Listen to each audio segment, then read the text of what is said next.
नमस्कार दोस्तों, कल हमने बात की थी सिंधु घाटी सभ्यता की क्लास 1 की। आज क्लास 2 है एसएसटी की। और आज हम वन लाइन की बात करेंगे। वन लाइनर यानी टू द पॉइंट अप्रोचर, यानी वन लाइन में आपके जो प्रश्न बनते हैं एग्जाम के रीट के अंदर, उसके बारे में बात करेंगे।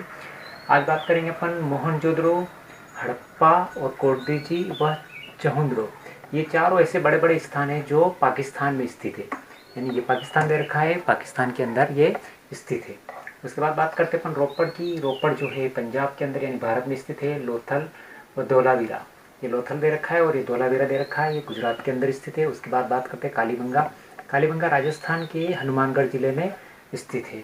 कालीबंगा में 1961 में खुदाई में पूरा ऐतिहासिक काल के अवशेष मिले हैं। यानी कल हमने पढ़ा था कि पूरा ऐतिहासिक काल यानी मनुष्य के शुरुआत से लगाकर जो लिपि का विकास हुआ था वहाँ तक के काल को पूरा ऐतिहासिक काल कहते हैं।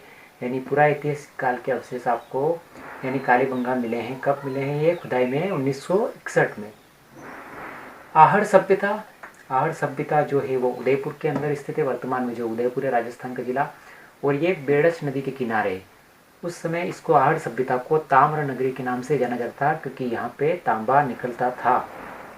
आहड़ में पाषाण युग एवं ताम्र युग के पत्थर यानी पत्थर व मिट्टी के बर्तन के अवशेष मिले हैं। यानी आहड़ से पाषाण एवं ताम्र युग के पत्थर व तांबे व मिट्टी के बर्तन के अवशेष मिले हैं। यानी बहुत सारी सामग्री मिली यहाँ पर खुदाई में। उसके बाद बात करते हैं गिलुंड की।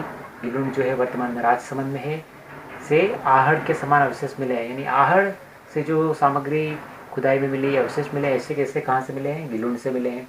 आहड़ व गिलुंड दोनों स्थलों की सभ्यता आहड़ संस्कृति कहलाती है। यानी दोनों स्थान पास पास में ही है। यानी राजसमंद और उदयपुर दोनों पास पास में, यहाँ की सभ्यता दोनों आपस में क्या कहलाती है? आहड़ संस्कृति कहलाती है। उसके बाद बागोर। बागोर जो है वर्तमान में भीलवाड़ा के अंदर है और कोठारी नदी पे है। यानी जो कोठारी नदी दे रखी है उसके किनारे पे है। यहाँ से क्या मिला है? पाषाण काल एवं ताम्रकालीन उपकरण मिले हैं। यानी पाषाण काल और ताम्रकालीन यानी जिस समय तांबे का ज़्यादा प्रयोग होता था उस समय के उपकरण मिले हैं। बागोर को बनास संस्कृति नाम से भी जाना जाता है। यानी बागोर जो है वो कोठारी और बनास नदी के किनारे विकसित हुई थी, तो इसको बनास संस्कृति के नाम से भी जाना जाता है। बालाथल की खुदाई में ताम्र पाषाणकालीन बर्तन मूर्तियां अवशेष मिले हैं। यानी बालाथल जो है, बालाथल की खुदाई में क्या मिले हैं? ताम्र पाषाण काल के बर्तन मिले हैं, मूर्तियां मिली है और कुछ अवशेष मिले हैं। उसके बाद बालाथल जो है वो आहड़ संस्कृति का विस्तार। यानी आहड़ संस्कृति के अंदर आप देखते हो गिलुंड आ गया, आहड़ आ गया और बालाथल जो है ये आहड़ संस्कृति के अंदर इसकी गिनती होती है। नोह। प्रश्न ये बहुत बार पूछा गया है कि नोह कहाँ स्थित है और यहाँ से क्या क्या मिले हैं? नोह जो वर्तमान में भरतपुर है यहाँ पे स्थित है और यहाँ से क्या मिला है?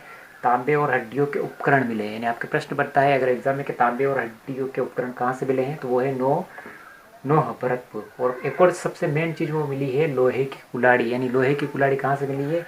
नोह भरतपुर से। उसके बाद चंद्रावती जो है आबू, यानी माउंट आबू है, आबू सिरोही, वर्तमान सिरोही में स्थित है। यहाँ से क्या मिले हैं? किले के अवशेष मिले हैं, किले मिले हैं, यानी राजा महाराजा रहते होंगे। और क्या मिला है? अनाज संग्रह के कोठार मिले हैं, यानी अनाज इकट्ठा करने के बहुत बड़े कोठार मिले हैं।